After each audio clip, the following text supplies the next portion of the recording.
Albert Einstein. Everything's relative.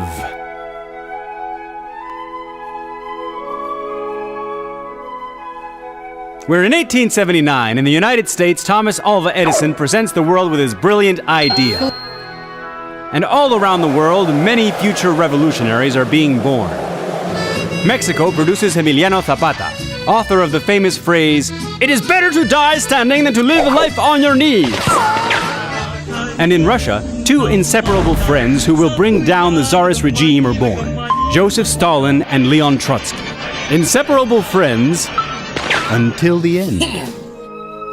And as we're discussing revolutions, on the 14th of March in Ulm, Germany, the stork delivers a tender baby who will literally revolutionize the way we see the universe. His name was Albert Einstein.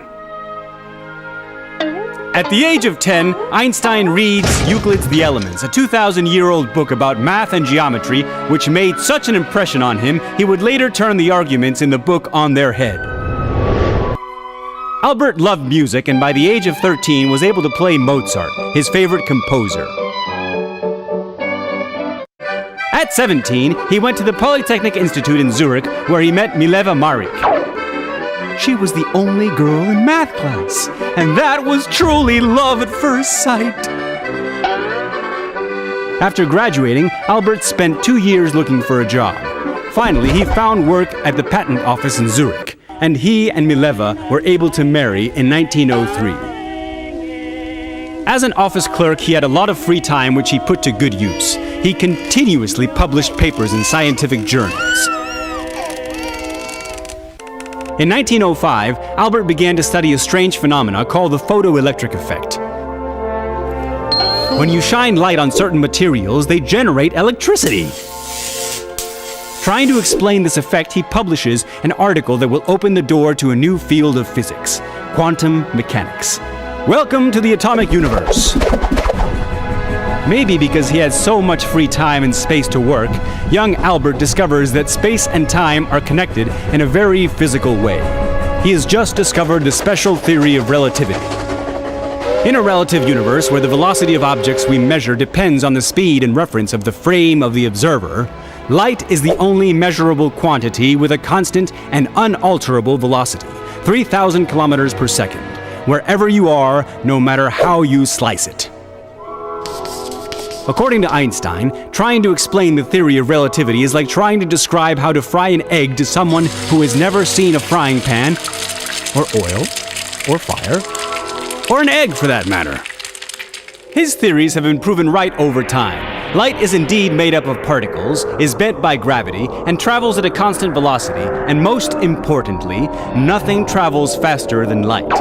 If his theory of relativity was incorrect, particle accelerators would not work, atomic bombs would not explode, space probes would get lost in space, and it would be impossible to measure certain astronomical phenomena. In 1921, Einstein received the Nobel Prize in Physics for his explanation of the photoelectric effect. He didn't attend the ceremony and decided to go on tour in Japan, giving scientific conferences. Who knows if it was because he was upset they didn't give him the prize for his general theory of relativity. Or perhaps he didn't attend because in Europe they were already starting to engage in the horrifying practice of Jew bashing, and Einstein wanted to get as far away as possible. Whatever the case, Albert gave all the prize money to his ex-wife, which in turn fed theories that she had more to do with his research than we originally thought. Around 1930, Einstein emigrated to the United States, right around the time when the Nazis were coming into power. In 1940, he would become an honorary U.S. citizen. Even though he was a resolute pacifist, when Einstein heard that the Nazis might be working on a nuclear bomb, he personally suggested to Roosevelt the U.S. work on their own version, leading directly to the Manhattan Project and the first atomic bomb. Only two things are infinite: the universe and human stupidity. And I'm not sure about the first. As an old man, he liked to play the violin and sit with his friends at Princeton while drinking tea. His performances always impressed his guests. He died in 1954.